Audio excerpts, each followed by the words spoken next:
Hello friends, good evening, welcome to my YouTube channel. আমি সুমন চক্রবর্তী। আজকে হিস্ট্রির ওপর একটা ভিডিও নিয়ে এলাম। Very important topic, short note বা টিকা বলতে পারি। যারা চ্যানেলটি প্রথম দেখছো, সাবস্ক্রাইব করে পাশের বেল আইকনটি প্রেস করে রেখো এই ধরনের নিত্য নৈমিত্তিক ভিডিও পেতে।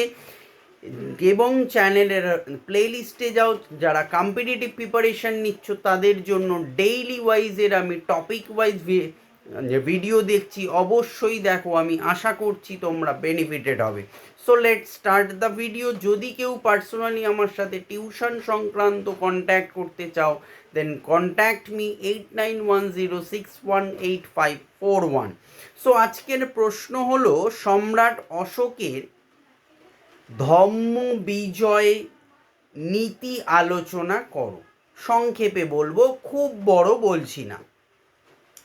সিংহাসনে আরোহণ করেই সম্রাট অশোক পূর্বপুরুষদের চিরাচরিত সাম্রাজ্য বিস্তার নীতি অনুসরণ করে রক্তক্ষয়ী যুদ্ধের মাধ্যমে কলিঙ্গ রাজ্যকে মৌর্য সাম্রাজ্যের অন্তর্ভুক্ত করলেও কলিঙ্গ যুদ্ধের বীভৎস হত্যালীলা তাকে নিদারুণ ব্যথিত করেছিল। এরপর তিনি বৌদ্ধ ধর্মে দীক্ষা নেন এবং রাজ্য জয়ের পরিবর্তে ধম্ম বিজয় নীতি গ্রহণ করেন। প্রকৃতপক্ষে মৌর্য সাম্রাজ্যের বাইরে অশোকের ধম্ম প্রচারকেই ধম্ম বিজয় বলা হয়ে থাকে। এরপর মৌর্য সাম্রাজ্যের চিরাচরিত আক্রমণাত্মক সামরিক বিজয় নীতি পরিত্যক্ত হয় এবং যুদ্ধের রণমত্ত ভেরি নির্মোগ ধর্ম বিজয়ের অভয় বাণীতে রূপান্তরিত হয়। কলিঙ্গ যুদ্ধের পর এইভাবেই মৌর্য সাম্রাজ্য একটি ঐক্যবদ্ধ, শান্তিবাদী ও অহিংস রাষ্ট্রে পরিণত হয়।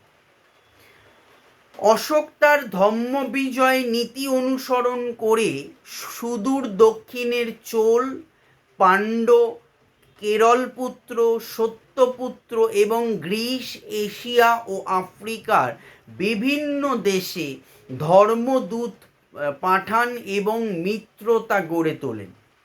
অশোকের রাজত্বকালে সিংহল, ব্রহ্মদেশ, নেপাল, তিব্বতের সঙ্গেও মৌর্য সাম্রাজ্যের মৈত্রী বন্ধন স্থাপিত হয়।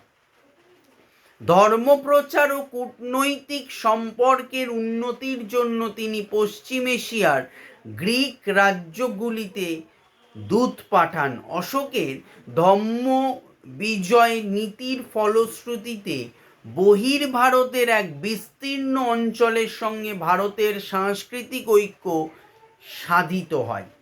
Thank you, good night.